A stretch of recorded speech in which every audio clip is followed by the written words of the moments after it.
Dear potential employer, I do not envy you or your job to find the next star employee. Let's face it, you're inundated with hundreds of resumes, but it's impossible to interview everyone. You know that you're looking for someone who works well in a team, yet they need to work well on their own. I guess they just need to work well, yeah? The person you're looking for will need to play by the rules, and you'll reward them if they think outside of the box, but only if it doesn't bend any of those rules to get there. You'll want this person to build rapport, but you won't want them to talk so much that nothing gets done. On top of that, they'll need to be educated, but they can't be too educated. That's not good either. And as a business, the big elephant in the room is that you'll want someone who will make you money. After all, a staff member that costs more than they generate isn't good business.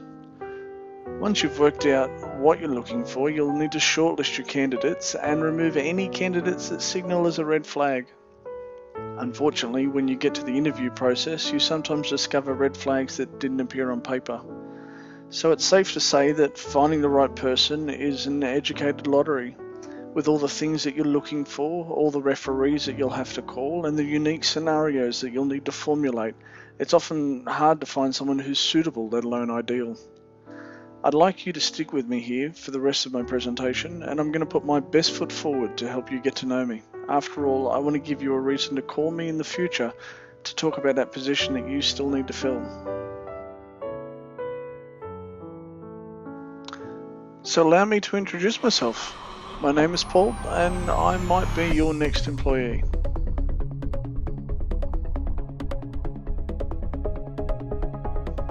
In 2008, I started my traineeship at Tuscany Wine Estate, where I studied Frontline Management, Certificate 4.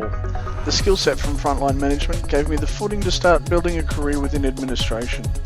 Aside from the hands-on learning of how to interact with clients, this certificate demonstrated that I can act as the first person that a client, a supplier, or even a contractor needs, and that I can reflect the business's image through the way that I conduct myself. A lot of my success wouldn't have been possible without the Certificate 4 in Business Management that I completed back in 2006. This course gave me the fundamentals in operating a business, things like preparing and understanding business plans, the fundamentals of sales, marketing, how accounts work, and how to build businesses through effective systems, constant improvement, and regular self-assessment. Working backwards through my work history, we'll start in 2007, where I took on a 6-month contract with DEWA, the Department of Welfare and Community Services.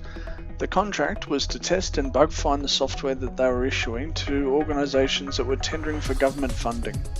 Aside from building a few new IT skills, I was able to work with a very large team, observing strict privacy regulations and protocols. The experience gave me a real understanding of how larger corporate and government entities are able to break down mammoth-sized projects into smaller components. And not only that, I got to experience how these small teams working separate to each other were able to collate their individual components to complete the larger project on schedule. At the conclusion of my DEWA contract, I moved back to New South Wales. I took on some odds and ends work until I finally got a break at Tuscany Wine Estate, where I could put my business, IT and customer service skills back into action. Tuscany, however, was no walk in the park. It was going to be the hardest 12 months of my working career. Tuscany ran a very small team, but this team runs the highest of standards, to which they've been attributed a very respected reputation. Within this 12 months I completed the Certificate 4 in Frontline Management, as I mentioned previously, but I took what I know now to be an entry-level administration skill set and developed them each and every day.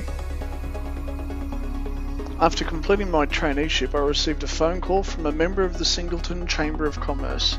I'd never met or heard of this person before, but they'd become aware of my work at Tuscany. It was here that I was offered a position at Motter Farm Motel, which had been purchased out of receivership. Little did I realise at the time, but I would spend the next 5 years there.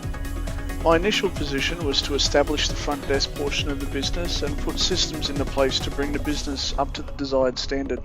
Within 12 months, my position was formalised as a reception manager. 6 months from then, my hard work saw me promoted to duty manager, and not long after that, my work, dedication and results saw me acting as assistant property manager, sharing the workload, the responsibilities and the duties of the property manager at the time.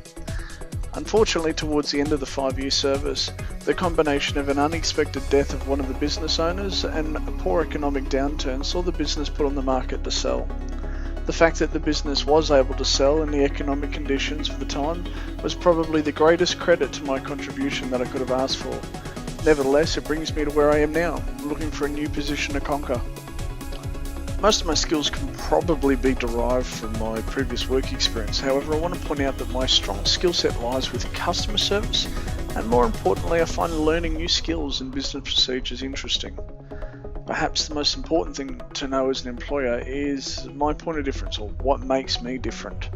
Quite simply, I'm creative, I'm motivated, and I'm determined. After all, that's why you're probably seeing this video.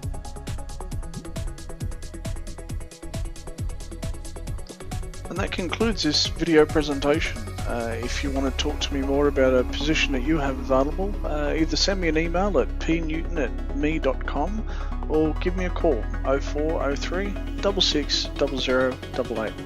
And more importantly, thank you.